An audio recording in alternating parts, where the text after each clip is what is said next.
लोग हैं वृद्ध हो गए बेचारे।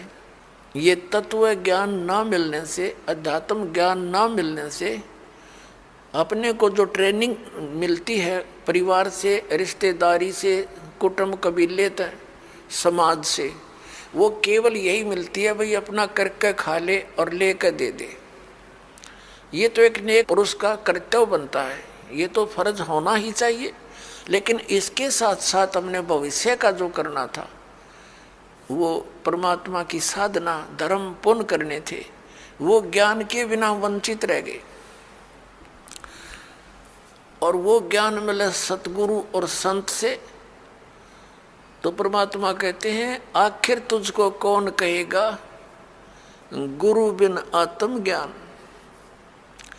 ठीक है, समाज संसार में रहने की विधि तो आपको समाज के लोग बता ही रहे हैं, लेकिन आत्म कल्याण का जो मार्ग है वो संत ही बताया करते हैं। और संतों तक आप पहुंच नहीं पाते क्योंकि आप उसी ऐसे समाज में ग्रप हो गए और उन्हीं विचारों से आप संतुष्ट हो गए कि इतना ही काम है। जब सत्संग में आवांगे पता चलेगा कि मनुष्य का और भी एक आवश्यक काम है जो हमने प्रारंभ नहीं किया। दास पहले गांव गांव में जाते थे, सत्संग करता था। एक गांव में 2 भाई थे, एक ने उपदेश ले लिया था, एक उनके पिताजी थे, बहुत नेक आत्मा थे, लेकिन इस ज्ञान के अभाव से वो इन सत्संग आदि के नाम से बहुत खिंचते थे। हम वहाँ 3 दिन का पाठ करते थे जैसे यहाँ चलता है, और 3 दिन तक 2-2, 3-3 बार टाइम में सत्संग करते थे। घर वालों को समझाते थे क्योंकि नया भगवान, नया ही ज्ञान, कई दिन तक लगातार समझाने से कुछ बुद्धि में आता है ये। तो हम सत्संग कर रहे थे, उन घर वालों ने अपने सभी भाईचारे को कह दिया था कि हमारे घर में 3 दिन कोई भी हुक्का बीड़ी तम्बाकू का प्रयोग करने नहीं आवे, या घर में बीड़ी तम्बाकू लेकर भी नहीं आवे। तो क्या हुआ कि उनका बूढ़ा ऊपर चौबारे में, आंगन में, गर्मियों के दिन थे, ऊपर हुक्का भर कर बैठ गया दूसरे भाई अपने पुत्र के घर पे। हम सत्संग करते रहे। तो जब सत्संग समाप्त होने को हुआ, रात पहले दिन सत्संग सुना दिन में, फिर रात ने सुना, तो अगले दिन वो रात्रि के समय सत्संग समापन हुआ, बूढ़ा नीचे आ गया। लगभग 70 वर्ष की आयु थी उसकी। अब वो आके हमारे पास बैठ गया जमीन पे, और उसकी पुत्र वधू ये सोच रही थी बूढ़ा पता नहीं क्या बोल लगा महाराज जी को, पता नहीं क्या कह देगा यू, क्योंकि इनने कभी ये काम देखे नहीं, और पता नहीं क्यों आ गया यू तो बहुत चिढ़ा करता है इन बातों से। वो बैठ के और आंखों में पानी भराया, रोने लग गया। मैंने पूछा क्या बात होगी बाबा, क्या बात है, क्यों रो रहे हो आप? ने बोला जी जो ज्ञान आपने सुनाया ये बात तो आज तक हमने कदे सुनने को ना मिली। हमने तो लक्ष्मी चंद की रागनी सुनी हैं और कोई सांग सिनेमे देखे, और मैं तो इतना मेहनती आदमी था। इन पुत्रा के 2-4 किले आवे थे, मैंने इनके 12 किले बना दिए। 12 एकड़ जमीन, 8 एकड़ और मोल ली मेहनत कर करके। और ईब मेरा क्या होगा, मैं तो 70 साल की उम्र होगी मेरी। अब मैं क्या करूँगा, क्या बनेगी मेरे साथ में? मैंने तो इस ज्ञान से सारी रात नींद आनी बंद हो गई, और अब मेरा खाना पीना भी छूट गया। अब क्या बनेगा, मेरा क्या होगा? मेरी तो उम्र जाली। और उसकी पुत्र वधू भी वहीं बैठ गई। बूढ़ा आज तो बहुत अच्छा बोला, और वह ध्यान से सुना कि जो क्या हो गया बुढ़े का एकदम। ने बोला जी क्या मेरा भी कुछ हो सकता है? मैंने कहा देखो विश्वास करो, विश्वास करो। अब जैसे कुएं होते थे पहले बहुत गहरे, और उनमें 100-100, 150 फुट नीचा जल होता था। उसको निकालने के लिए एक लंबी नेजू हुआ करती रस्सी, बहुत मोटा, इतना मोटा रस्सा, और 150-200 फुट लंबा, और उसके बाल्टी बांध दी जाती थी। और वो बाल्टी से पानी निकालते थे तो 100 फुट दूर तक खींच के ले जाते थे 2-3 जने, और फिर बाल्टी से जल निकल आता था।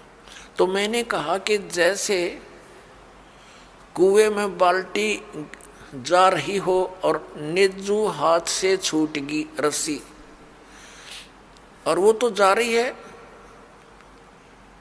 और भाग दौड़ के और उसको पकड़ने की चेष्टा कर ली यार, वो हाथ में आ जा लास्ट की 6 इंच भी ठहगी, लास्ट की गिरते गिरते अगर 6 इंच भी बची हो और हाथ में पकड़ी जावे तो क्या हो, वह बाल्टी भी बाहर आ जा और पानी भी साथ आवे, जल भी भरा होगा और बाल्टी भी मिल गई, कुछ भी ना गया। अरनों का जान देव तो जाए ली, तो वो तो जा ही रही है, फिर तो पड़ गए कुएं में, हाथ से छूट गया मनुष्य जीवन। मनुष्य जीवन के अंतिम सांस में भी ये सत भक्ति आपको मिलेगी, आपको मनुष्य जीवन मिलेगा, ये गारंटीड बात है।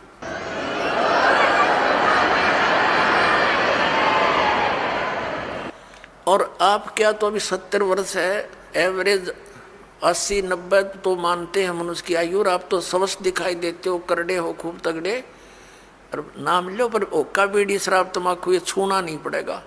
और आन उपासना कुछ नहीं करोगे, ये बाबे गांव गुम में जितने डेरे डेरे बन रहे हैं या अन्य जो समाध पूजा तीर्थ व्रत ये नहीं करने होंगे। ने बोला जी मैं तो कुछ नहीं करूं, मेरा पीछा छूटे क्यों करे, और कर करा लिया हमने, सारी उम्र डले डोलिए, मुझे दीक्षा दे दो। उसकी पुत्र वधू कहने लगी दादा ओके बहुत पीवा है तू, नाम लेकर हुक्का नहीं पीना। न बोला तो देखिए तो एक बार, मन तो पता ही ना था इस बात का, आग लग गई सोके गए, फूकना मैंने मेरा गधा बनूंगा, कुत्ता बनू, ब्रांड मट्टी होगी।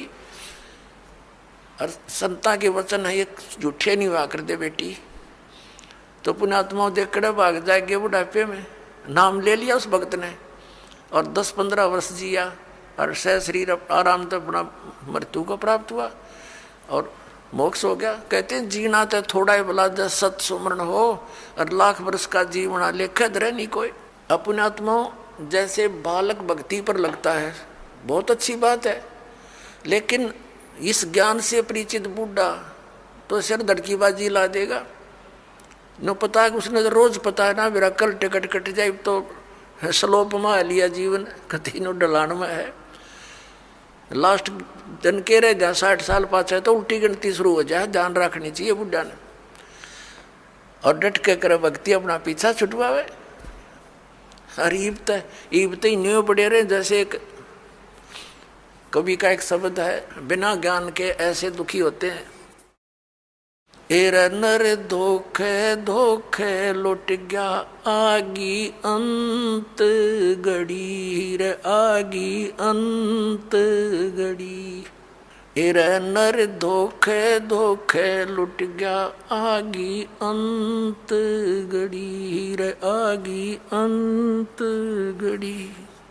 तो फिर क्या कहता है, पोता ब्यालों या मन में रही और एली करवा दो खड़ी टिकट कटन न हो रही है और ये आस्था लाए बैठा है कि हे भगवान एक पोता और ब्याह जा फिर बेशक मर जाऊं, और फिर नो कहे एक छोरे किया एक और मकान बन जा बस फिर क्या कहने बेशक मर जाऊं। बता, इस प्रकार की आस्थाएं अज्ञानता से वृद्ध अवस्था में ये ज्यादा बढ़ जाती हैं, और जब ज्ञान हो जाएगा तब अपना माला लेके और बैठ जा कुण में, ना ताश खेले ना होके पाड़े ना गप्पे मारे, दिन रात एक करके अपना भक्ति करा के पीछा छुड़वावे। तो इस प्रकार पुण्यात्माओं परमात्मा कहते हैं पाछे गई सो जान दे और ले रहे तीन राख, उल्टी ला चढ़ाइयो करो अपुटी चाक। अगम निगम को खोज ले बुद्धि विवेक विचार, उदय अस्त का राज मिले तो बिन नाम बेगार। क्या कहते हैं परमात्मा के याद दिलाना चाहते हैं कि जरा सा कुछ विवेक से काम ले ए प्राणी, अगम निगम को खोज ले और बुद्धि विवेक विचार, उदय अस्त का राज मिले तो बिन नाम बेगारे। परमात्मा याद दिलाते हैं कि जो परमात्मा की भक्ति नहीं करते वो चाहे पूरी पृथ्वी का राजा है। आपने न्यू दिखा है कि तो बड़े आगे पाछे इसका सलूट मारनी है और बड़ी जय जयकार हो रही है। परमात्मा कहते हैं ये तो 3 व्हीलर वाला है, अपने पल्ले तो पैसे खर्च कर रहा है और खूब चहल पहल दिखाई देती है, अंत में इसकी वाह बिरन माटी होगी, याद रखेगा। अगम निगम को खोज ले बुद्धि विवेक विचार, उदय अस्त का राज मिले तो बिन नाम बेगारे। या भक्ति नहीं है तो यो राजा पूर्व जन्म की कमाई को बर्बाद कर रहा है और आगे की दाढ़ी बनती नहीं क्योंकि यो नाम जाप ठीक नहीं कर रहा है। तो इसलिए परमात्मा कहते हैं बिन उपदेश अचंभ है, ये क्यों जीवत है प्राण, भक्ति बिना काठोर है, ये नर नाही पाषाण। परमात्मा कबीर परमेश्वर जी कहते हैं कि बिना उपदेश लिए बगैर गुरु धारण किए ये मनुष्य ये जीव किसको आधार मान के जी रहा है। मुझे इस चीज का आश्चर्य हो रहा है। और भक्ति बिना काठोड़ है, ये नर नाही पाषाण। ये तो पत्थर हैं जब इस मनुष्य जीवन को बर्बाद कर रहे हैं, ना कोई आधार। यदि हम बच्चों को आधार मानते हैं तो हमारी ये मृत्यु हो जाती है, तो बच्चे हमारे कहाँ से हुए। हमारे सामने बच्चों की मृत्यु हो जाती है तो ये आधार निराधार था, हमारा भूल थी हमारी कि हम इसीलिए जी रहे थे। हमारा आधार होना चाहिए मोक्ष, और मोक्ष के लिए पूर्ण संत की आवश्यकता होती है, सतभक्ति की आवश्यकता होती है। तो वो सभी समय संयोग इस कलयुग में आके इकट्ठे होते हैं जो अब आपके लिए रजा कर रखी भगवान ने। संत पूरा हो, पूर्ण परमात्मा की भक्ति हो, शास्त्र अनुकूल हो, अधिकारी हो नाम देने का, तो ऐसे संयोग ऐसे नंबर कदे कदे जुड़ा करे जो आज सारे नंबर मिल गए। और अब केवल नाम लेना है, बुराइयों से बचना है, मोक्ष हो जाएगा। परमात्मा क्या कहा करते हैं, यो सौदा फिर नाही संतो, यो सौदा फिर नाही, यो सौदा फिर नाही रे संतो, ये सौदा फिर नाही। लोहे जैसा ताव जात है, लोहे जैसा ताव जात है, ये काया दे सराही रे संतो, यो सौदा फिर नाही। ये सौदा फिर नाही संतो, यो सौदा फिर नाही। ये मनुष्य जीवन का मिलना बार बार नहीं होता। किसी सदग्रंथ को उठाकर देख लो, किसी महापुरुष के विचार देख लो कि मानुष जीवन दुर्लभ है, ये मिले न बारंबार, और जैसे तरवर से पत्ता टूट जाए वो फिर नहीं लगता डार। परमात्मा कहते हैं कबीर साहब जी के इड़की दे दे रोएगी सुरता जो तू चलेगी अकेली। जिस परिवार के लिए तू सारा दिन केवल इस पशु जैसे कर्म में ही लीन रहता है, और जब तेरी मृत्यु होने का समय आ जाएगा, अचानक बीमारी भयंकर हो जाती है लाइलाज, फिर वो सोचता है कि अब मेरा क्या होनेगा भगवान, मेरे बच्चे रह गए, इनका क्या होगा। परमात्मा कहते हैं तू भक्ति कर, मेरी शरण में आ, तेरी आयु भी बढ़ाऊंगा, तेरे बच्चों की भी रक्षा करूंगा।